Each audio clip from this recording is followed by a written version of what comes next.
आप सभी का हिंदी व्याकरण की क्लास में स्वागत है। लेसन 5 संज्ञा। संसार में जितनी वस्तुएं हैं सबका कोई न कोई नाम अवश्य होता है। इसी नाम से इनको पहचाना जाता है। इन नामों को ही संज्ञा कहते हैं। निम्नलिखित अनुच्छेद पर विचार कीजिए। आंगन में झूला पड़ा था। गौरव और मोना झूले में झूलने आए। झूला पेड़ की ऊंची डाल पर पड़ा था। झूले में मजबूत रस्से थे। गौरव झूले में झूलने लगा। मोना उसे झुलाने लगी। एक चिड़िया आकाश में उड़ रही थी। बचपन में झूलना अच्छा लगता है। उपयुक्त वाक्यों में पक्षियों के नाम: गौरव, मोना, पेड़ तथा चिड़िया।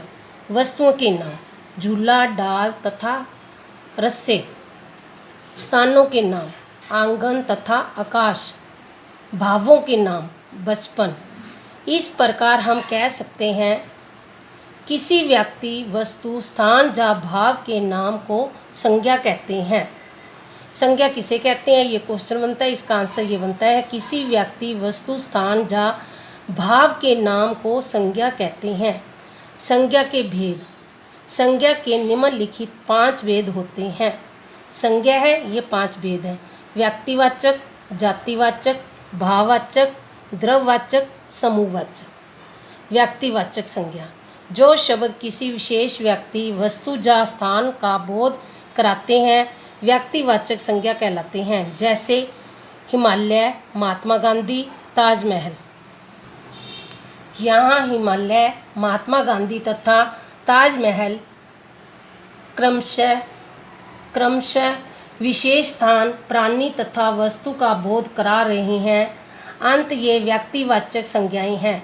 इस प्रकार संसद भवन, कश्मीर, पाकिस्तान, मध्य प्रदेश, लाल किला, चार मीनार, gateway of India, Jama Masjid, Shri Ram Ganga आदि व्यक्तिवाचक संज्ञा है। जातिवाचक संज्ञा: जो शब्द किसी एक ही जाति के सभी प्राणियों, स्थानों या वस्तुओं का बोध कराते हैं जातिवाचक संज्ञाएं कहलाते हैं। जैसे मंदिर, अध्यापिका, चट्टान। यहाँ मंदिर, अध्यापिका तथा चट्टान शब्द एक ही जाति की वस्तुओं तथा प्राणियों का बोध करा रहे हैं। अंत ये जातिवाचक संज्ञाएं हैं। इसी प्रकार लड़का, कार, बस, चिड़िया, शहर, गांव, पुस्तक, गाय, घर, बच्चा, मेज, कुर्सी, घोड़ा, पशु, भाई, बहन, चिकित्सक, पशु, पक्षी आदि जातिवाचक संज्ञाएं हैं। भाववाचक संज्ञा: जो शब्द किसी व्यक्ति अथवा वस्तु के गुण, दोष तथा स्थिति आदि भावों को प्रकट करते हैं भाववाचक संज्ञा कहलाते हैं। जैसे बीमार, बचपन, गर्मी। यहाँ बीमारी, बचपन तथा गर्मी शब्दों से व्यक्ति तथा वस्तु के गुण, दोष तथा स्थिति का बोध हो रहा है। अंत ये भाववाचक संज्ञाएं हैं। इसी प्रकार सर्दी, प्यार, क्रोध, मित्रता, मूर्खता, ऊंचाई, गहराई, सुंदरता, अच्छाई, दुख, कमजोरी, चालाकी आदि सभी भाववाचक संज्ञाएं हैं।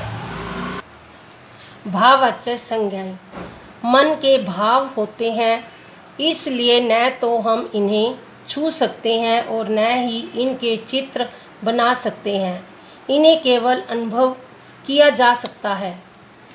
द्रव्यवाचक संज्ञा: जो शब्द किसी धातु अथवा द्रव का बोध कराते हैं द्रव्यवाचक संज्ञा कहलाते हैं।